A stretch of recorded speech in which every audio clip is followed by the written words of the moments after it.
வணக்கம். ரேடியோ மன்னார் செய்திகள். தையிட்டி விகாரையை விகாரைக்குரிய காணியில் கட்டித்தர தயார், விடுக்கப்பட்டுள்ள சவால்.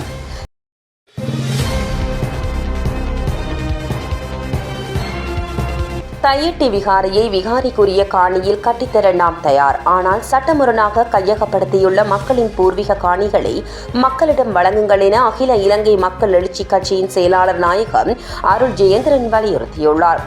யாழ்ப்பாணத்தில் உள்ள கட்சியின் தலைமை அலுவலகத்தில் நேற்றைய தினம் இடம்பெற்ற ஊடக சந்திப்பிலேயே அவர் இவ்வாறு குறிப்பிட்டார். அவர் மேலும் கூறுகையில், தையிட்டி விகாரையை நாம் எதிர்க்கவில்லை, ஆனால் அது அமைக்கப்பட்ட விடயம் குறித்தே மக்கள் போராடுகின்றனர். இதே நேரம் கடந்த அரசுகள் போன்று அனுர அரசும் இனவாதத்தை தொடர்ந்தும் பேசாமல் அதை தடுக்க நாடாளுமன்றில் சட்டம் இயற்றி நடைமுறையாக்க வேண்டும். இதே நேரம் நாட்டில் எந்தவித பயங்கரவாத அச்சுறுத்தலும் கிடையாது. அதனால் பயங்கரவாத தடை சட்டம் இனிமேலும் நாட்டுக்கு தேவையற்ற ஒன்றாக இருக்கின்றது.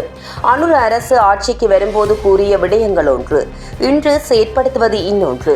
திஸ்ஸ விகாரை, செம்மணி விவகாரம், பயங்கரவாத தடை சட்டம் போன்ற பிரச்சினைகளுக்கு விரைவான தீர்வு தருவோம் என்றார்கள். ஆனால் அவை அனைத்தும் இன்று காணாமல் போய்விட்டது.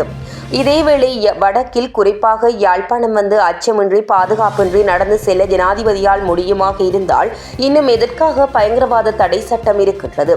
எதற்காக அதற்கு மாற்றீடான சட்டம் கொண்டு வர வேண்டும் என்றும் அவர் கேள்வி எழுப்பியிருந்தமை குறிப்பிடத்தக்கது.